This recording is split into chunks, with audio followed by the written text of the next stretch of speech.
काट दो तो आज हम क्या जानेंगे, जानवरों और पक्षियों में दांत यानी टीथ, इनके बारे में हम लोग जानेंगे।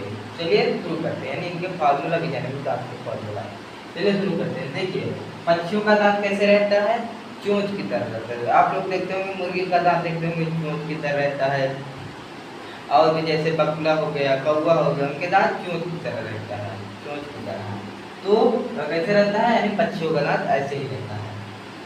समझ में आया, ये उनके दांत होते हैं। फिर हाथी का दांत, यानी जो हाथी का दांत होता है, जैसे वो तो एकदम बाहर जो निकल रहता है इसे बड़ा का, हाँ, तो उनके दांत नहीं होते खाने वाले दांत उनके अंदर रहते हैं। किसके, हाथी के जो दांत होते हैं खाने वाले अंदर रहते हैं, और जो ऐसे बड़ा का निकल रहता है वो उनको मारने के लिए रहता है। वो कौन सा दांत रहता है, इंसीजर। कौन सा रहता है, इंसीजर, जिसे हम लोग हाथी के दांत को क्या बोलते हैं, टस्क बोलते हैं। समझ में आया आपको, कि जो उनके बाहर वाले दांत रहते थे बड़े बड़े, वो मारने के लिए होते हैं, तो हमारे इंसीजर कहलाते हैं।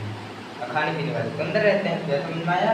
अब चलिए देखते हैं दांत का फार्मूला, यानी दांत का फार्मूला यानी डेंटाइन फार्मूला जिसे हम लोग बोलते हैं। हाँ, तो चलिए इसे दांतों का फार्मूला समझते हैं। तो देखिए दांतों का फार्मूला हम लोग पहले से देखिए, दांत से हम लोग पता कर लेंगे। पहले दांत का निचला भाग लेंगे, फिर उसको दो कैटेगरी में करेंगे, ऐसे हम लोग ऐसे बीच से दो कैटेगरी निकाल लेंगे। फिर उसके बाद इस तरफ वाला हम लोग गिनेंगे। तो एडल्ट फार्मूला हम लोग जानते हैं, डेंटाइन का पहला फार्मूला। देखिए हमारे इंसीजर, यानी देखिए पहले इंसीजर, फिर कैनाइन, फिर प्रीमोलर, फिर मोलर, यानी ऐसे ही जानना है।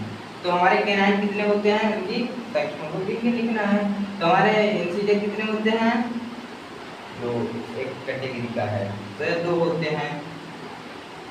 फिर उसके बाद कैनाइन, जो ये है एकदम जो चुड़ैलों के में रहता है मुंह में ना, तो कितने होते हैं, एक। फिर उसके बाद प्रीमोलर कितने होते हैं, दो। फिर उसके बाद मोलर कितने होते हैं, तीन। फिर ऐसे ही नीचे ही लिख देना है। हो गया, बस फॉर्मूला बन गया। यही हमारा है फॉर्मूला।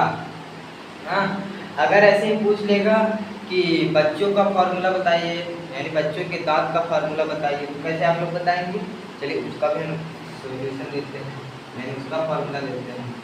इसको हम लोग अलग कर देते हैं पहले, उसके बाद उसका फार्मूला देते हैं, यानी इसी की तरह है। हाँ, संख्याओं गिनना है। चलिए देखिए, ऐसा आप देखिए, दो इंसीजर, एक दो, कैनाइन एक, यानी एक ही है लंबा वाला। फिर उसके बाद प्रीमोलर कितने हैं, दो, यानी एक दो। फिर उसके बाद मोलर एक दो तीन है। समझ में आया। अब वही चीज नीचे लिखी गई है। हाँ, अब चलिए बच्चे में देखते हैं। तो बच्चे में कैनाइन तो दो ही रहते हैं, वो इंसीजर दो ही रहते हैं। फिर उसके बाद कैनाइन भी एक ही रहता है। हाँ, इंसीजर दो, यानी जो आगे खुलते हैं, और कैनाइन।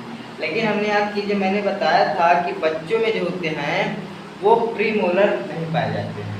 बच्चों में प्रीमोलर नहीं पाए जाते हैं, तो वहाँ क्या रहेगा, जीरो रहेगा।